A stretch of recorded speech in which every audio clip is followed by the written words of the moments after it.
اعوذ باللہ من الشیطان الرجیم بسم اللہ الرحمن الرحیم احل لکم لیلۃ الصیام الرفث الی نسائکم۔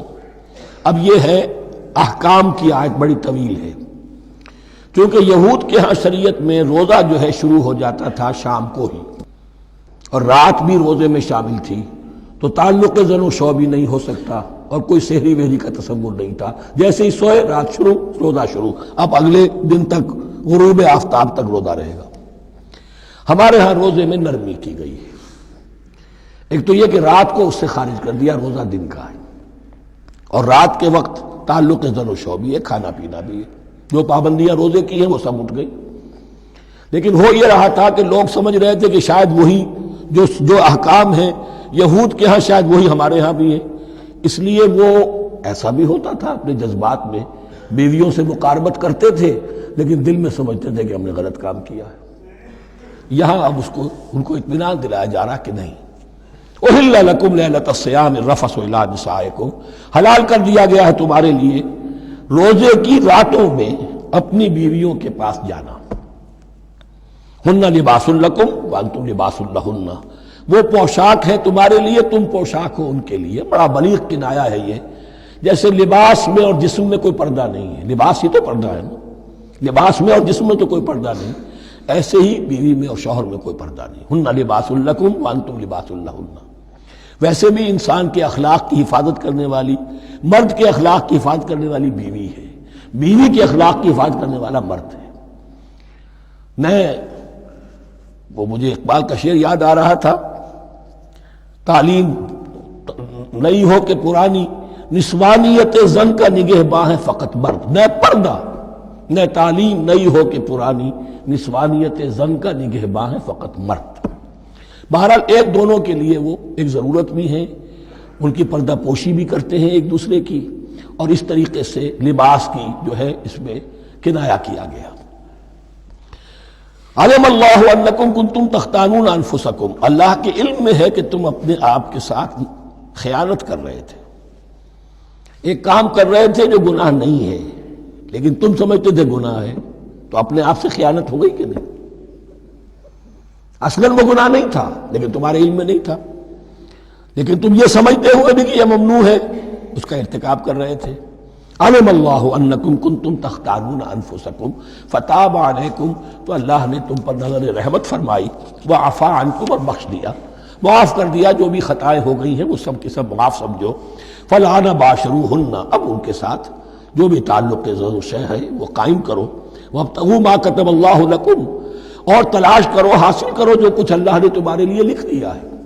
کیا لکھ دیا ہے؟ ایک تو اولاد تعلق زن و شو میں، اور ایک سکون ہے کہ جو اللہ تعالیٰ نے اس میں رکھا ہے، لِتَسْكُنُوا إِلَيْهَا، قرآن مجید میں یہ الفاظ آئے، ایک تسکین ہے، سکون ہے، اعصاب کا تناؤ جو ہے وہ اس کے بعد جو ہے اس کے اندر ایک سکون کی کیفیت پیدا ہو جاتی ہے۔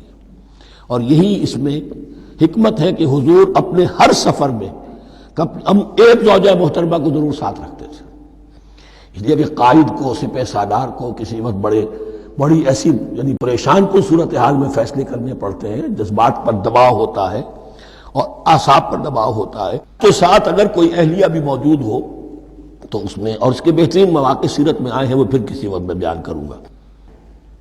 وابتغوا ما كتب الله لكم وكلوا واشربوا حتى يتبين لكم الخيط الابيض من الخيط الاسود من الفجر، اور کھاؤ اور پیو یہاں تک کہ واضح ہو جائے تمہارے لیے سفید دھاری فجر کی سیاہ دھاری سے، یعنی یہ پاؤں پھٹنے کے لیے استعارہ ہے کہ جب سفیدہ نمایاں ہوتا ہے ایک لکیر کی طرح، پاؤں پھٹ گئی، اس وقت تک کھانے پینے کی چھوٹ ہے، سحری جو ہے آپ کر سکتے ہیں، بلکہ کلوا واشربوا، کھاؤ اور پیو، اور اس کی حدیث میں تاکید آئی ہے، اور یہ بھی فرمایا ہمارے اور یہود کے روزے کے مابین سحری جو ہے وہ فرق ہے۔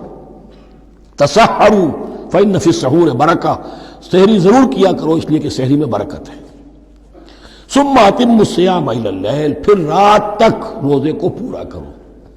اب رات تک میں اکثر فقہا کے نزدیک غروب آفتاب مراد ہے، اہل تشیع اس سے ذرا آگے جاتے ہیں کہ رات کا لفظ آیا ہے تو ذرا اور غروب آفتاب پر چند منٹ گزر جائے، لیکن ہمارے اہل سنت کے ہاں غروب آفتاب جو ہے وہی گویا کہ یہ اس کی غایت ہے۔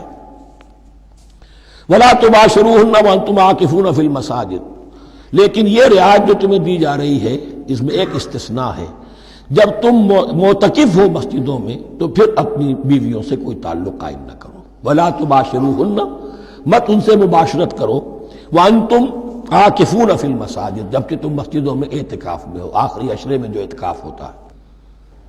تِلْكَ حُدُودُ اللَّهِ فَلَا تَقْرَبُوهَا، یہ اللہ کی حدود ہے، ان کے قریب مت جاؤ۔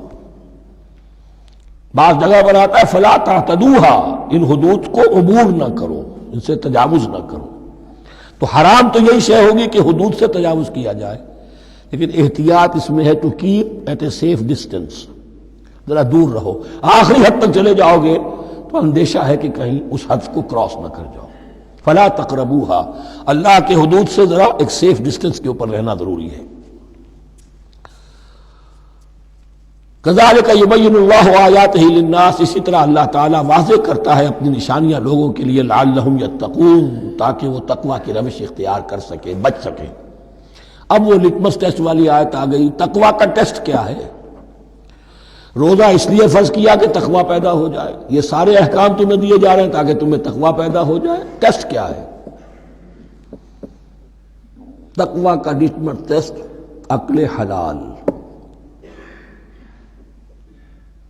یہ نہیں ہے کوئی نیکی نہیں۔ وَلَا تَأْكُلُوا أَمْوَالَكُمْ بَيْنَكُمْ بِالْبَاطِلِ، اپنے مال آپس میں باطل طریقوں سے ہڑپ نہ کرو۔ وَتُدْلُوا بِهَا إِلَى الْحُكَّامِ، اور اپنے مال کو ذریعہ نہ بناؤ حکام تک پہنچنے کا۔ لِتَأْكُلُوا فَرِيقًا مِنْ أَمْوَالِ النَّاسِ بِالْإِثْمِ، تاکہ تم لوگوں کے مال کو ہڑپ کر سکو گناہ کے ساتھ، وَأَنْتُمْ تَعْلَمُونَ، اور تم اس کو جانتے بوجھتے کر رہے ہو۔ جو شخص اس معیار سے تو اس سے باز آ گیا وہ ہے متقی۔ یہ لٹمس ٹیسٹ ہے، ورنہ نمازوں کی تعداد، روزوں کی تعداد اور حرام کھانا تو تقوی نہیں۔ یہ میں حیران ہوتا ہوں کہ اب اس پر کبھی غور نہیں کیا ہے لوگوں نے کہ یہ آیت کہاں سے آ گئی درمیان میں۔ روزے کے احکام اور اس کے بعد قتال کے احکام بھی شروع ہوں گے، حج کے احکام شروع ہوں گے، یہ بیچ میں آیت۔ واقعہ یہ ہے کہ جیسے روزے کی حکمت کا نقطہ عروج کیا ہے، وَإِذَا سَأَلَكَ عِبَادِي عَنِّي فَإِنِّي قَرِيبٌ، روح انسانی میں ایک طلب پیدا ہو جائے تقرب اللہ کی۔ اسی طرح احکام صوم میں جو کلائمیکس ہے وہ یہ ہے، وَلَا تَأْكُلُوا أَمْوَالَكُمْ بَيْنَكُمْ بِالْبَاطِلِ وَتُدْلُوا بِهَا إِلَى الْحُكَّامِ لِتَأْكُلُوا فَرِيقًا مِنْ أَمْوَالِ النَّاسِ بِالْإِثْمِ وَأَنْتُمْ تَعْلَمُونَ۔